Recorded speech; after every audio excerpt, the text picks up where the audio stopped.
जय हिंद दोस्तों, मैं हूं doctor Rajiv, assistant professor department of economics, Deoghar college, Deoghar, Jharkhand. आज हम बात करते हैं उपभोग फलन पर। उपभोग फलन क्या है, विनियोग फलन क्या है, बचत फलन क्या है, इस पर आज हम सब लोग चर्चा करेंगे। यह एक महत्वपूर्ण नियम है अर्थशास्त्र का, जो हम सबों के लिए आवश्यक है। तो उपभोग फलन को आधारभूत मनोवैज्ञानिक उपभोग का नियम भी कहा जाता है। आधारभूत मनोवैज्ञानिक उपभोग का नियम क्यों कहा गया? इस नियम को सबसे पहले प्रोफेसर केन्स ने 1936 ईस्वी में दिया। उन्होंने बताया कि उपभोग आय के स्तर पर निर्भर करता है। उपभोग के आधारभूत नियम को देने के बाद उन्होंने अन्य वैकल्पिक नियम भी बताए। अन्य वैकल्पिक नियम क्या थे? अन्य वैकल्पिक नियम थे निरपेक्ष आय परिकल्पना, एब्सोल्यूट इनकम हाइपोथेसिस।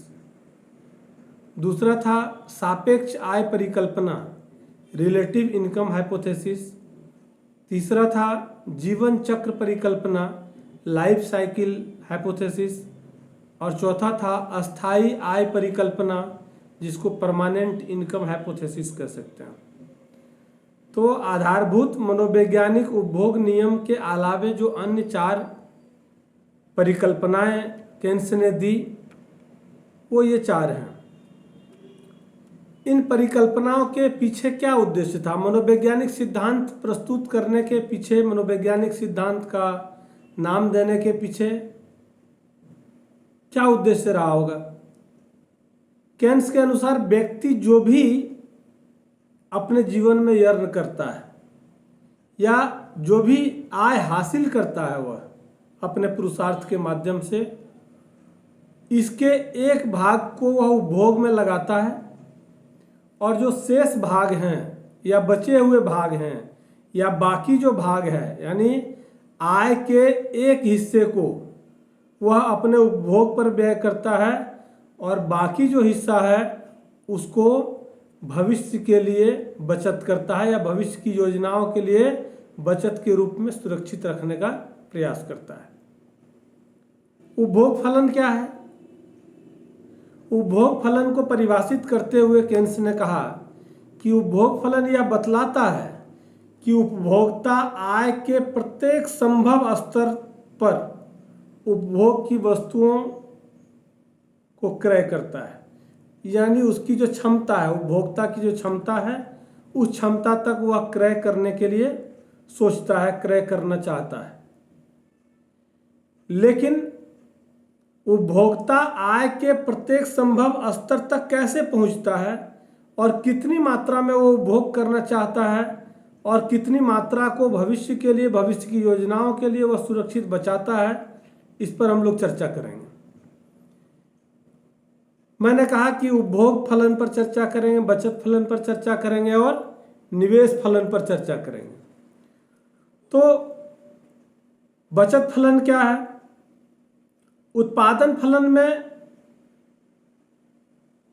यह बतलाया जाता है कि समय की एक निश्चित अवधि में उत्पादन के परिवर्तनों से उत्पादन के आकार में किस प्रकार परिवर्तन होता है,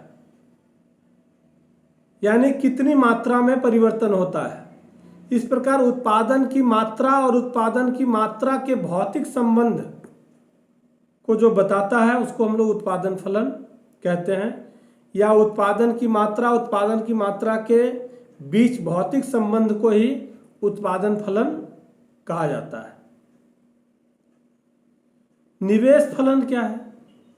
निवेश फलन का अर्थ होता है पैसा लगाना। जैसे हम शेयर मार्केट में पैसा लगाते हैं, स्टॉक खरीदने में पैसा लगाते हैं, या स्टॉक बेचना है।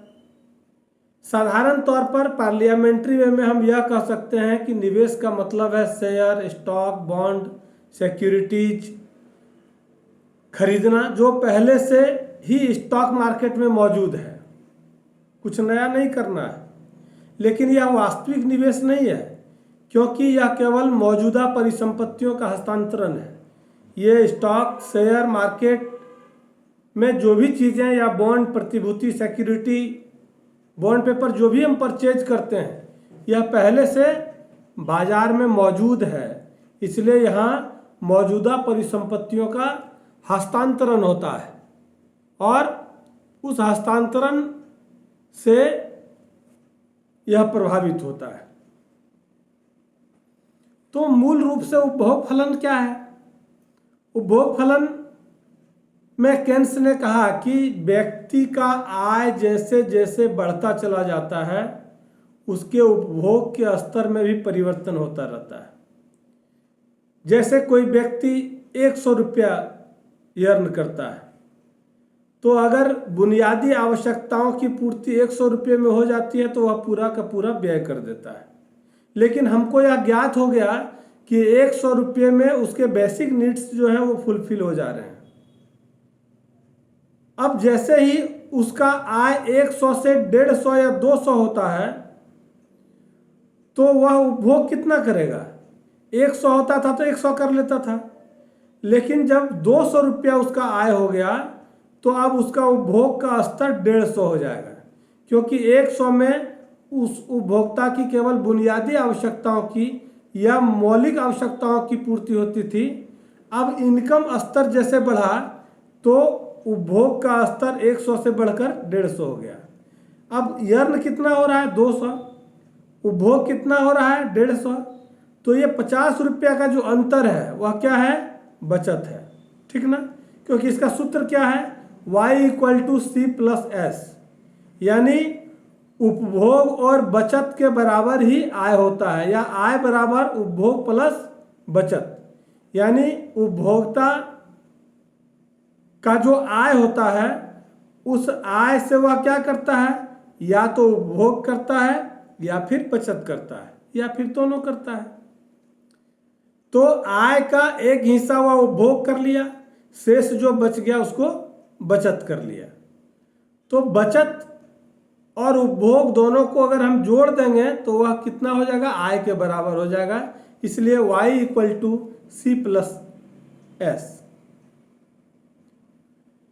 तो आय के बढ़ने के अनुरूप उपभोग भी नहीं बढ़ता, आय के अनुपात में उपभोग कम दर में बढ़ता है।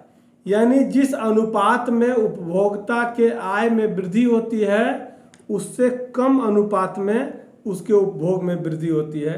इसलिए ऐसा नहीं है कि जितनी आय बढ़ेगी उतना उपभोग होगा, ऐसा नहीं है। जिस अनुपात में उपभोक्ता की आय बढ़ती है, उससे कम अनुपात में उसके उपभोग में वृद्धि होती है। लेकिन यह शाश्वत सत्य है, यूनिवर्सल ट्रूथ है, कि उपभोक्ता के आय के बढ़ने के साथ साथ उपभोग का स्तर भी बढ़ता चला जाता है।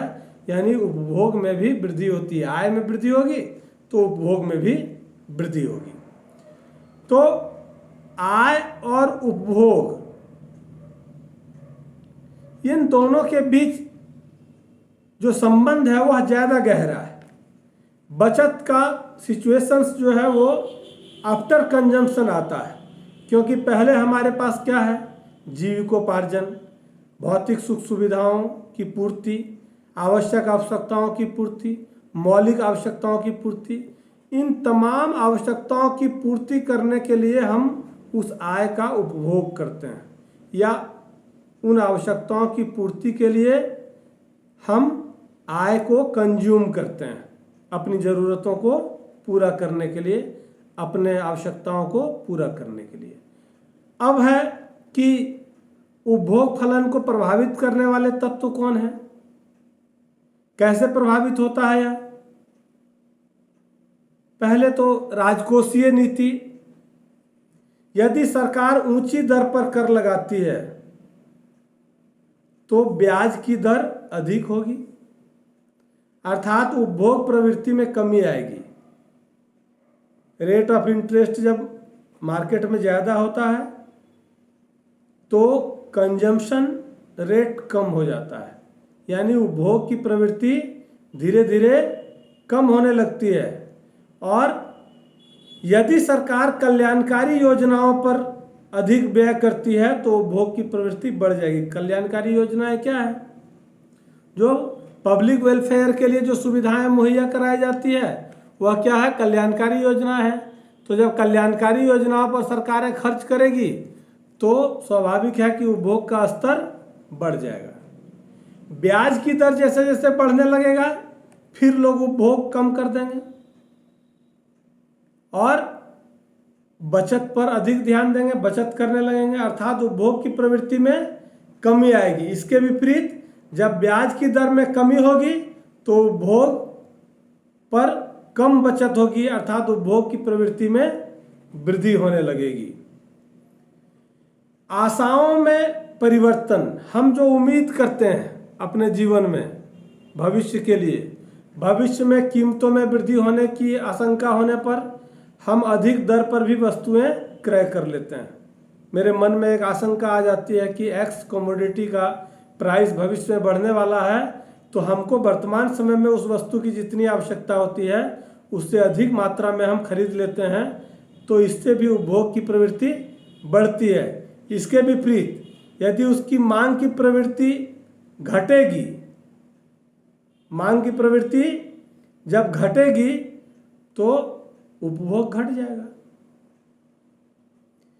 उत्पादन फलन में हम क्या समझते हैं? उत्पादन फलन हमें क्या बताता है? समय की एक निश्चित अवधि में उत्पादन में परिवर्तनों से उत्पादन के आकार में किस प्रकार का परिवर्तन होता है, उसकी मात्रा कितनी प्रभावित होती है और उन मात्राओं के प्रभाव का उपभोक्ताओं पर क्या प्रभाव पड़ता है।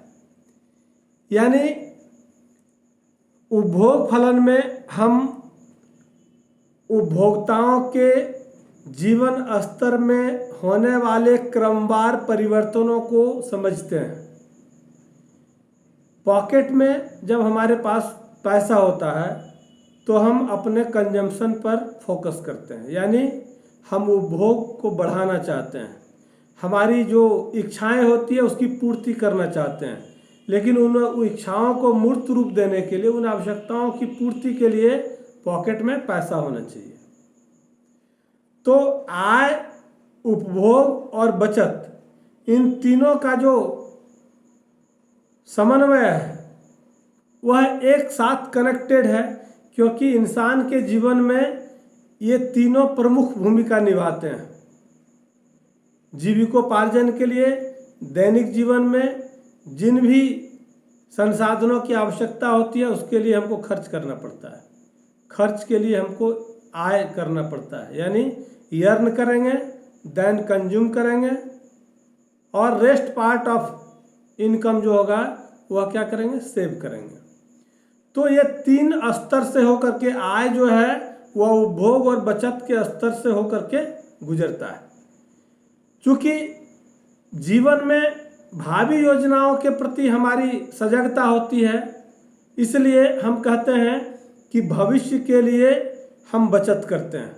हम यहाँ तक घरों में बच्चों को भी देखते हैं, गोलक में पैसा रखते हैं लोग।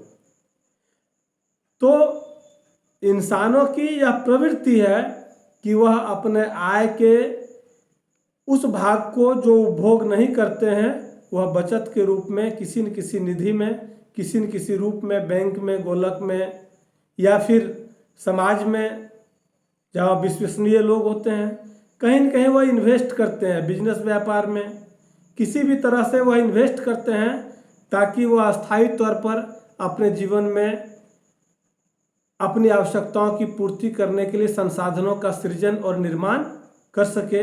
इसलिए वह अपने आय के कुछ अंश को बचत के रूप में भविष्य निधि के लिए, भविष्य की योजनाओं के लिए सुरक्षित रखते हैं। शेष अगले वीडियो में हम आपसे मिलेंगे। अगर आपको अच्छा लगा तो आप सब्सक्राइब करेंगे, शेयर करेंगे। Thank you.